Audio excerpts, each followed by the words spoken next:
survey from Social Weather Station says around 4.2 million Filipino families experienced involuntary hunger in the past 3 months.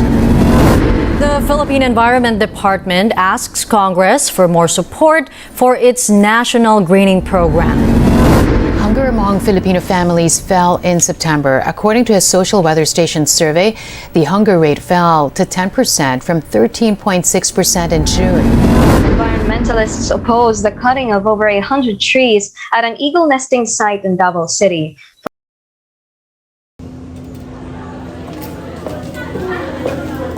Girls, did you have a pencil? Yes, we have.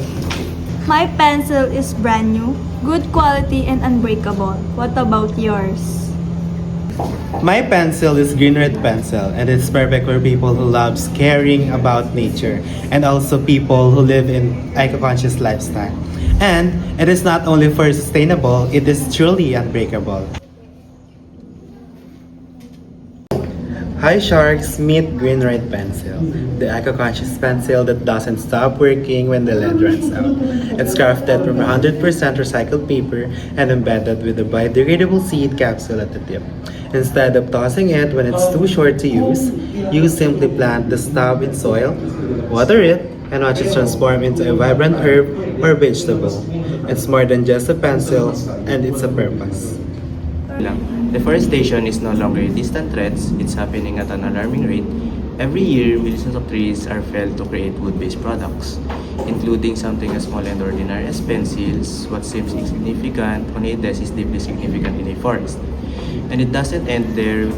Many pencils come wrapped in plastic or synthetic materials that will break down for hundreds of years.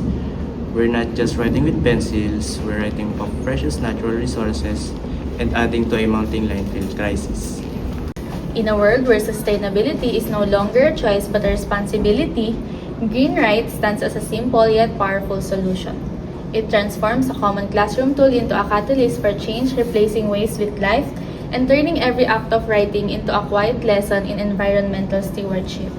It's not just practical, it's a symbol of hope, growth, and the future we want to create. We manufacture GreenRight pencil at a cost of 11.10 pesos per unit and retail it for 35 pesos, resulting in strong profit margins.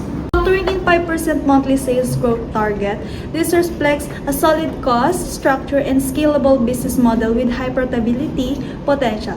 Our target total yearly profit stands at 185,551 pesos. We sell through our primary channels, eco-retail stores, and our websites. With GreenRight, every idea that takes root on the paper blossoms into new life in the soil. Sharks, this isn't just about writing for the future. It's about growing it, one pencil at a time. Who's ready to help us plant the seeds for greener, for more hopeful tomorrow?